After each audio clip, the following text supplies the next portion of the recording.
And hello everybody, welcome back to RFC News. I hope you are enjoying your Monday. I'm here to put a smile on everybody's faces with some more meltdowns. Don't worry guys, we're going to be doing a bit of a Rangers transfer update later, but obviously the tears are just too glorious to ignore. And I thought, Monday morning and that, you might need a bit of a smile put on your face. We've got quite an array of footage. We've even got one of them on a plate. Now I don't know if this is in the fallout of the game, but certainly goes and attacks coppers and whatnot. I don't really know what the context is, so do let me know. It would be glorious if it was just a Rangers fan in front of him saying 3-1 and he just lost the plot. But yeah, plenty of footage to watch in today's video, guys. As always, please do hit the like button and hit the subscribe button for more. And let's get in to this meltdown.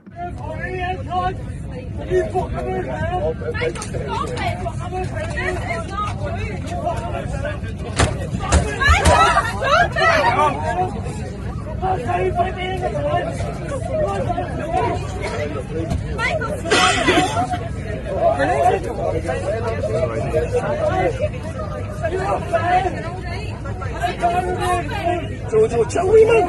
It's only a dafty. It's only a dafty, you know what I mean?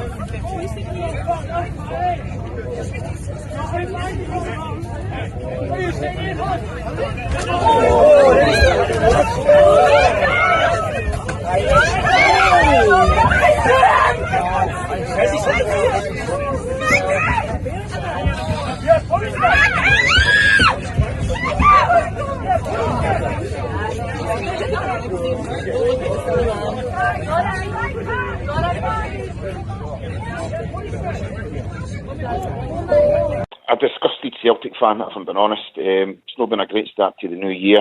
The hierarchy at our club has sucked every bit of enjoyment out of every Celtic fan.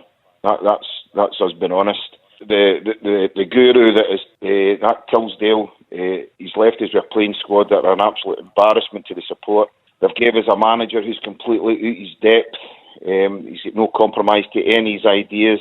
It's an absolute shambolic situation, and possibly thousands like myself have been refreshing X for the last hour to see if the clown that is Nancy has been sacked yet, and it's not happened yet. So very disappointed in the way our club has been run, and it's the mannequins that's in the board. They don't come and give statements. They don't tell us what it is, and it's their pig-headedness is all I can say, and they're absolutely destroying the club, absolutely destroying it. The fact that they went 6 out of 8 beaten is a very sore one, because we're a club where wins are pivotal in our history. We always want to win. Fans want to win. Players want to win. With Nancy bringing his tactics from America and implementing them in a totally different kind of setup and league, it's failing him. For me, I'm not happy. It breaks my heart as well, because my 10-year-old son just said to me yesterday after the game, "What has happened to Celtic, Dad? What is going on?" And to explain to him that the team that he loves, unfortunately, it's down to one man. It's very difficult to say in a nice way, in a positive way to him. But Nancy, I've just not got the belief in him anymore. When we had Martin O'Neill, the passion was there with the players. They love the setup. Martin O'Neill knows the club, knows the team, and they played phenomenally. Okay, they weren't amazing, but they played phenomenally.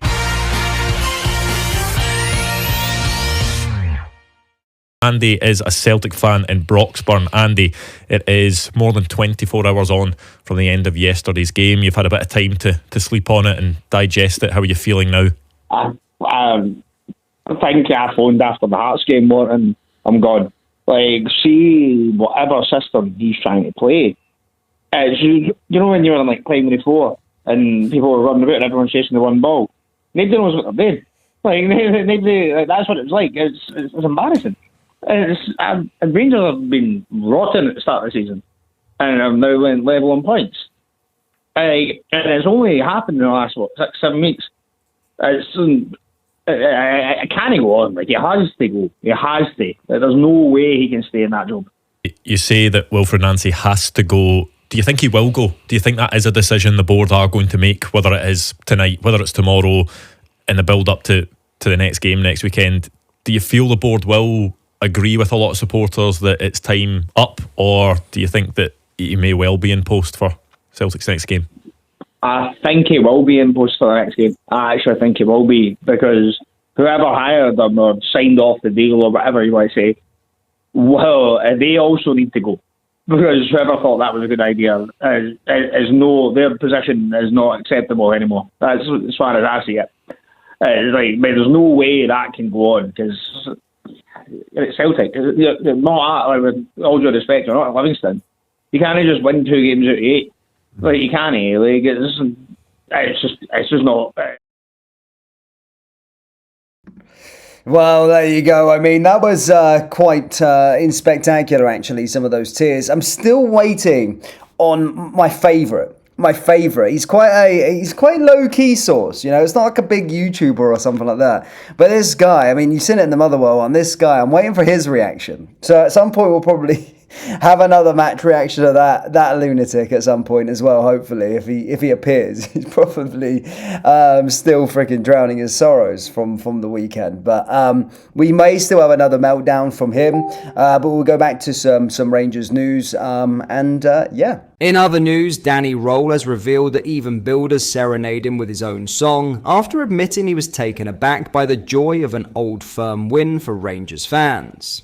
The Rangers boss guided his side to a 3-1 win at Parkhead at the weekend to draw level on points with second place Celtic. The Ibrox side are 6 points behind leaders Hearts and are hopeful of a title challenge after a turnaround in form since they axed Russell Martin. And Roll, in an interview in his homeland, was delighted at what the victory meant to supporters of his club. He said, "Football was the biggest thing here. We were already being celebrated with fireworks as we left for the stadium. It was truly fantastic moments before and after the game. In the evening, I went out for dinner with my coaching staff. We were constantly being patted on the back. And there's construction going on in the building next to my apartment. The construction workers greet me with that song every morning."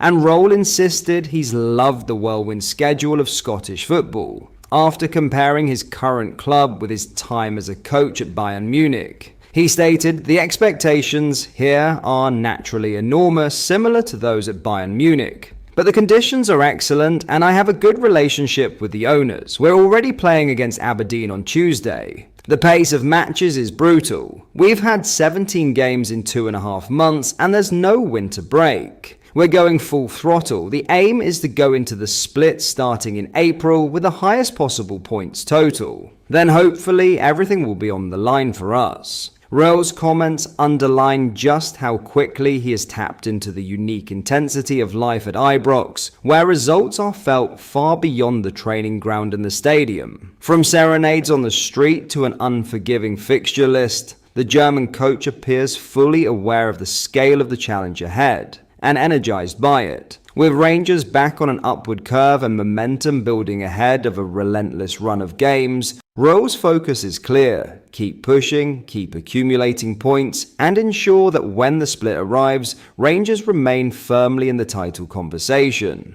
But that is all for today's video. Thank you for watching. I hope you enjoyed. If you did, please make sure you hit the like button and subscribe to the channel. We post all the latest Rangers news every single day, so join our fast growing community so you never miss out. Thank you. I'll see you in the next video.